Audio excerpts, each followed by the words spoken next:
महाप्राण निराला जी की बहुचर्चित लंबी कविता है कुकुरमुत्ता, जिसकी रचना 1941 में है।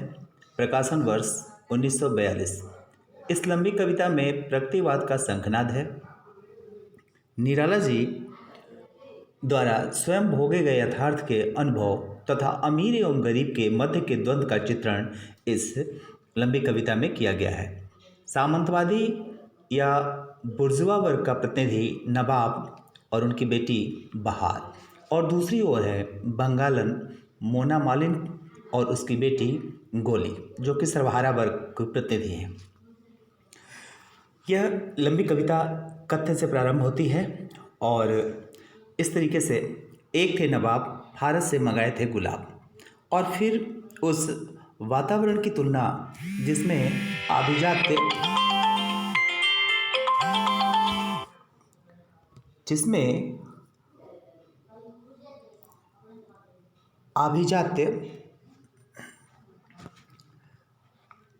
वर्ग का प्रतिनिधि सर्वहारा या जनवादी कुकुरमुत्ता पनप रहे हैं।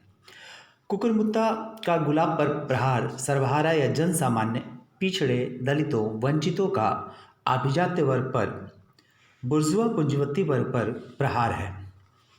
कुकुरमुत्ता कहता है, खून चूसा खाद का तूने अशिष्ट, डाल पर इतरा रहा है कैपिटलिस्ट। गुलाब रूपी संपन्न वर्ग की चकाचौंध, उसका रंग, उसका रुआब कुकुरमुत्ता रूपी मजदूर श्रमिक वर्ग की हाड़ तोड़ मेहनत पर ही पलती है। यहाँ कुकुरमुत्ता के माध्यम से निराला कैपिटलिस्टों पर खुला प्रहार करते हैं। कुकुरमुत्ता यहीं तक नहीं चुकता, बल्कि गुलाब को यहाँ तक कहता है, तू हरामी खानदानी। निराला जी के व्यक्तिगत जीवन में बहुत चुनौतियों का, संघर्ष, विपन्नताओं का सामना करना पड़ा था।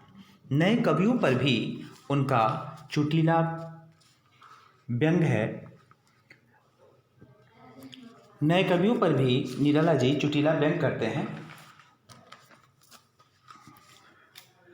इस विसंगति पर प्रहार जब महाप्राण जैसे व्यक्ति की कविता उसी समय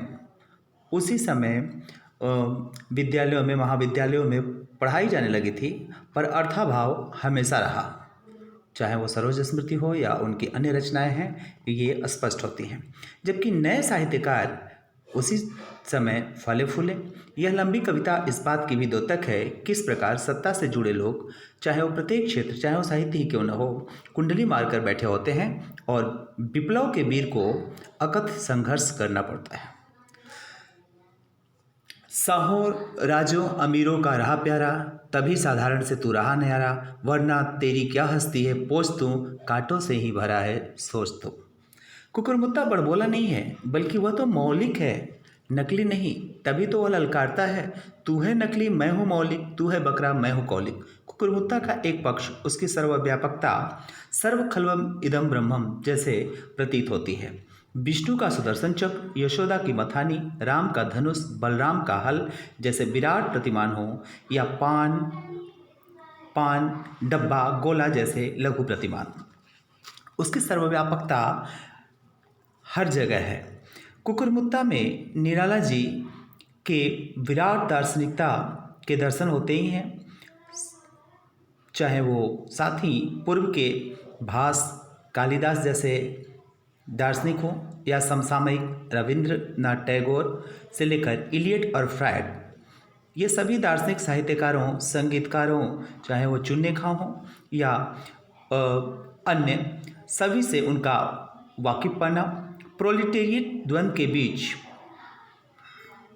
प्रोलिटेरिएट और बुर्जुआ के द्वंद्व के बीच, चाहे वो डांस, रोमांस जैसे शब्दों का मिश्रण महाकवि के ही बस की है।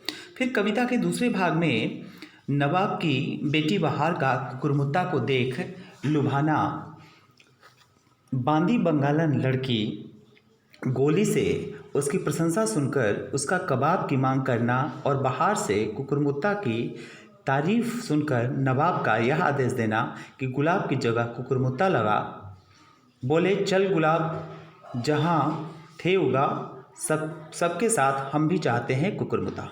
ये भाव प्रतीक है जीत का, सर्वहारा का। ये जीत है दलितों का, वंचितों का, शोषितों का, उपेक्षितों का, जन का और महाप्राण निराला का, और स्वयं महाप्राण निराला का भी यह विजय है।